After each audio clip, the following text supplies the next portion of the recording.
Hello and welcome to this week's vlog, which is a little bit different. You may remember back in January I was looking for another camera, principally to take as a spare for my Lofoten trip, a spare from the Z7 II.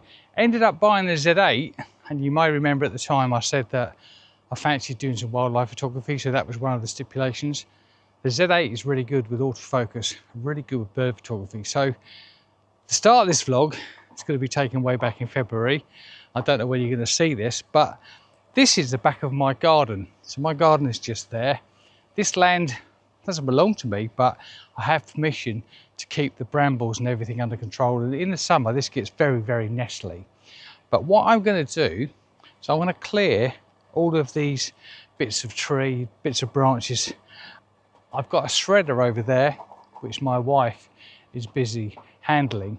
I'm going to move all these branches, mulch them all down to compost and get rid of them. The council will take those away. And the idea is to get this area fairly flat. I'm going to put bird feeders up here, and over there, I don't know whether you can see it in the distance, I've got kind of a branch thing. I've got a workmate bench, which I'm going to bring in here and stick some branches up, which hopefully the birds are going to land on and then visit the feeders. So I've got a portable hide, which I can put up and take down, and that's going to sit over here on some flat land. And the idea is I'm going to encourage the birds to come in, use the landing perches, have their treats, their peanuts, their fat balls as they're going along. And as they land on the branches, I'm going to photograph them. Now the workmate, the idea of that is I can unscrew it and screw it back up to clamp interesting branches. So once the birds get confident, I'm hoping they're going to land on them, and I'm going to use this throughout the summer. It's going to be a really, really lovely thing to do. I'll come out early in the morning, feed the birds, which is a great thing to do anyway, be with nature, which is a great thing, but also use the Z8 to photograph the birds that turn up here. So commonly in the garden we get blue tits and coal tits and sparrows, obviously. We have a resident squirrel who most probably will make an appearance.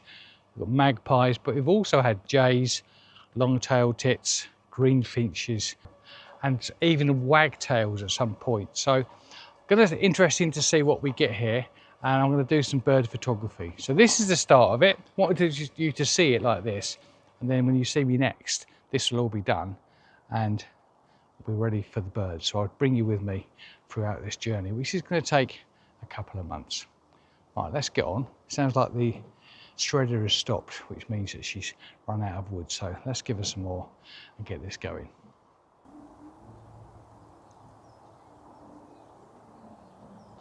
Right, I think we're ready.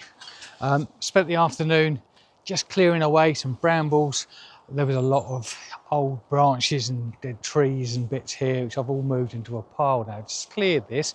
I haven't got rid of it, particularly because it's a wildlife area. There's a nice little pond over there, which is really useful. So this is the plan. So I'm going to put my hide where you are. The reason for that, twofold. First of all, the background looks very kind of neutral. It's also quite dark, which means the birds will stand out. So that's important.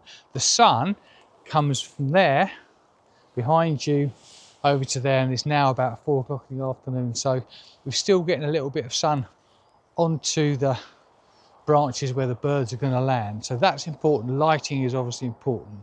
Background is really important. The hide's going to be in here, and behind you there's a tree, and there's going to be sort of nettles. It's going to be kind of camouflage. So that's going to work quite well.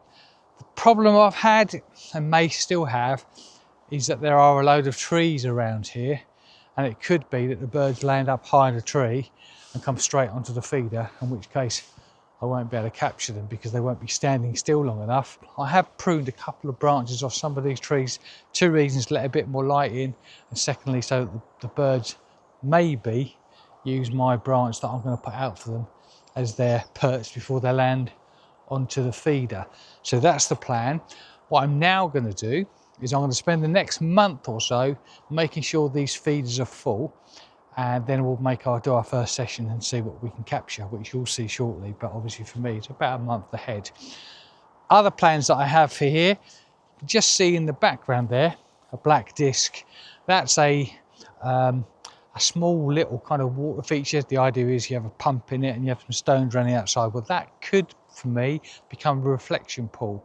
Not sure yet, but what I'm probably going to do is set that up quite high, maybe to the left here, and on some bricks, on some stones, and put some soil around it, and be able to photograph that from inside the hide as a reflection pool. It might well work. So I've got it over there ready, along with all the other branches, and I'm going to leave this in place now. So the idea is the birds get used to it and they come and feed it. Now we've already got 3 feeding stations in our garden because we love feeding the birds, which may mean that they prefer them to this, but who knows? We'll give it a chance. We're going to have a look at it and see what happens.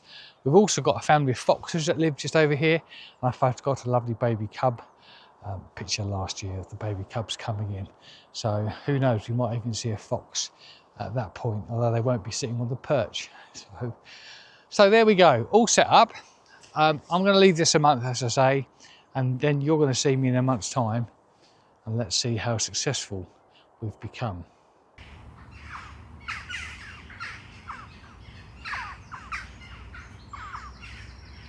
And just like that, I'm back. And this is about 2.5 months later. So we're in the start of June now, and this is going to be my first shoot out over in the hide. I put the hide up a few days ago. I've been feeding the birds. I've made sure the feeders have been full, and the pellets, the suet pellets and the suet block have just gone almost instantly. I think it's magpies that are having a go at it. I've seen squirrels over there, but I have seen robins and I have seen blue tits. So wildlife, not particularly spectacular, I guess, but magpies are really pretty birds. I really like them. They get a really hard press. So we're going to go and do some pictures of them in a second. Before I do, just want to say a big thank you to Three-Legged Thing. And you know that if you watch the channel, a big Three-Legged Thing fan, as is Gary. And Albert here has served me very well for many, many years. And I've been talking to them about potentially doing some work together. They've sent me kindly two actually loads of bits, but 2 things I want to show you at the moment. First of all, we've got this Zoe L bracket, and I'll do a video at some point about why you should have an L bracket, because as a landscape photographer, invaluable. But also I want to talk to you about this. And this is 150 centimeter magic arm, which they've sent me. And my idea with this, and why I asked for it, is I want to put my Z30 on here so that when I'm poking my camera out of the hide, photographing birds, rather than having to have 2 tripods next to me, I can put the Z30 on here and film while I'm shooting. So it's going to be press the button, away we go. So hopefully it's going to give you a bit more of an insight into what I'm photographing. So let's go and take this lot out into, I'm going to put by the way, I'm going to put the 100 to 400 on here in a second, but let's take all this back out to the hide. I'll show you around, and then we see if we can't photograph some birds, albeit magpies probably. Right, so here's my setup. Got Albert here, and he's kind of tight at the moment, so all he's doing at the moment is just taking the camera, the weight of the camera, and all this setup I've got here. This is quite weighty, but my plan is when the bird lands, I can just literally undo this with my hand on the camera. I'm going to use the screen rather than the eyepiece, and I can literally undo, hold the camera, bang, bang, bang, bang, bang. That's the plan. Some people use monopods, some people don't use either. Some people, and if you look at my tripod head review, you'll see that there are actual heads, gimbal heads that will just swing, which you can use for bird photography, and I quite like that idea as well. But this, I thought, gives me a chance with an L bracket, if I need to just turn it around. That said, with a big long lens, it doesn't work particularly well. You're better off spinning the lens on its collar, which I don't think I can do with this one. But right, let's wait and see what happens. I'm in position. So far, as I turned up, there was a magpie here, but I suspect we might get a few of them. But let's see how successful we are. What's the time? 11:30. Hope it's lunchtime for them. Gentle love, the kind that lifts you up, no matter how far apart. I guess you could call it chance, but we know it's more than that. It's like we've always known, been set in stone. Well, things have livened up a little bit. Photographs of Robin and a blue tit. Couldn't get the camera to focus initially with the blue tit, and what's going on? And I realised I was holding the camera with my thumb on the back button focusing, so it was focusing exactly where I had it, which was nowhere near the blue tit. And now my chair's collapsed. Not going brilliantly, it's harder than it looks, but just a squirrel's just turned up. He was looking at my squirrel-proof nut feeder and didn't manage to get into that, so that's good, but he's taken a lot of the seed. But, you know, living thing, enjoy it. It's a nice creature, but not quite the right lens. I certainly haven't got him on the bit of wood, but I've got him on the feeder, so I'll put that picture up, it's not brilliant. But, so far we've seen blue tit, robin, I think it's either a cold tit or a great tit.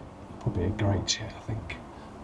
The great tit is so quick. I don't even think I've got a picture of him. He's literally landed, jumped in, above, out before I can get the camera anywhere close to him. So it's a bit of a challenge, but it's a challenge that I'm enjoying. I really am. I'll do another half an hour, then I'm going to have some lunch, and then what I might do is come back again tomorrow morning and see if it's any better first thing in the morning. But a few little tweaks I'll show you. I've done on the bench. I've added some holders for different perches, so going forward I think that might be quite nice, but I haven't used them yet because it's obviously just the first time we're trying it, but I can think of worse things to do. Right, here come the pictures from so far. I'll carry on. Through each night we'll keep burning bright. I'm so lucky to be loved by you. And come the storms, whether short or long, well, I'll still be right where you are. I guess you could call it chance, but we know it's more than that. It's like we've always known, been set in stone, unbreakable. It's like I've always dreamed, true harmony, unmistakable, unmistakable.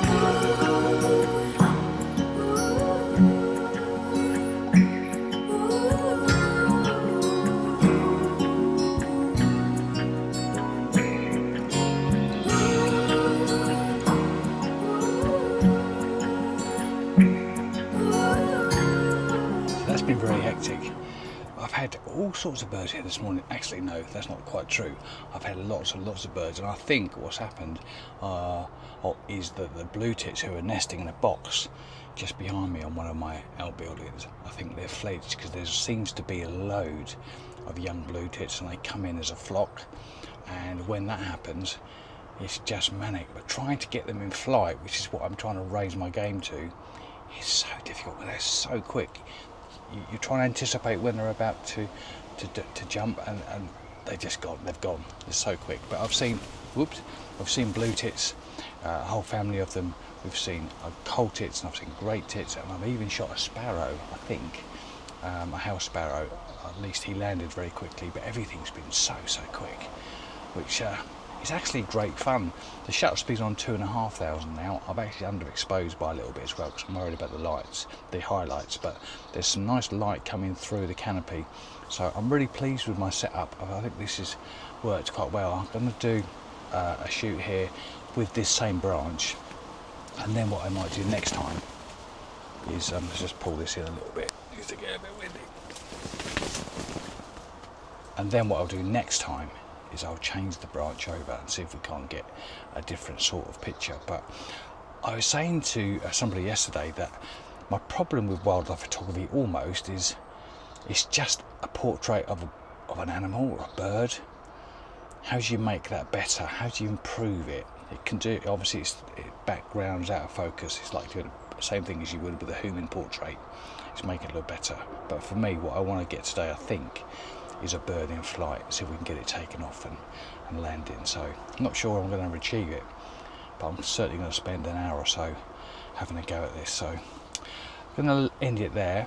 I'll put all the photographs on for you to have a look at and tell me what you think. I mean, the subject matter is beautiful, nothing particularly rare, unless of course I get something and I'll tell you.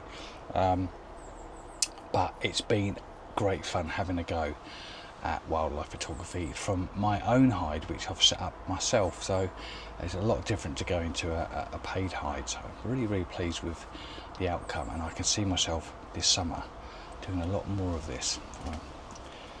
Here come the images. Thanks for watching. See you next week.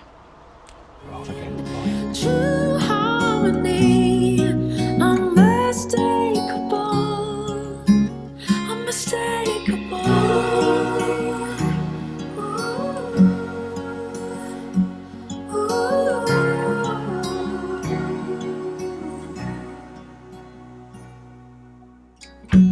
Through each night we'll keep burning bright. I'm so lucky to be loved by you.